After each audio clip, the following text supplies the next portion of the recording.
আসসালামু আলাইকুম বাংলাদেশি ভাইরা, সবাই কেমন আছেন? সিঙ্গাপুরে বর্তমানে এস পাশে আসা যায়, আর সিঙ্গাপুরে এস পাশে ভেরি ইজি।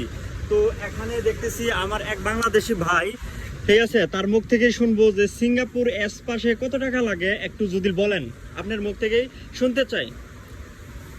আসলে সরকারি খরচে সিঙ্গাপুরে এসপাশে আসলে খরচ খুবই কম, কিন্তু বাংলাদেশ থেকে আসতে হলে বিভিন্ন মাধ্যম ঘুরে ঘুরে আপনাকে 12 লাখ 14 লাখ টাকা খরচ হয়ে যায় আসতে গেলে। তো এসপাশে এসে যারা সিঙ্গাপুরে অনেকে চিন্তা করেন স্কিল করবেন, স্কিল করে আবার দেশে যেয়ে আবার আসবেন, তো তাদের জন্য এটা আমি বলবো অনেক বড় ধরনের একটি ভুল। বর্তমানে কিন্তু এসপাশে এসে যারা সিঙ্গাপুরে স্কিল করছেন এবং দেশে চলে যাচ্ছেন, তো তারা কিন্তু আবার আসতে পারতেছেন না। তো তার জন্য আপনারা চেষ্টা করবেন, যদি এসপাশে এসেই পড়েন সিঙ্গাপুর, তাহলে অন্ততপক্ষে অন্য একটা কোম্পানিতে ওয়ার্ক পারমিট ভিসায় আরেকটা কাজের ব্যবস্থা করা, ঠিক আছে? ওই কোম্পানিতে কিছুদিন থাকবেন, থাকার পরে দেশে যাবেন, তারপরে আপনার সব কিছু ঠিক হয়ে যাবে, ঠিক আছে? এই আর কি।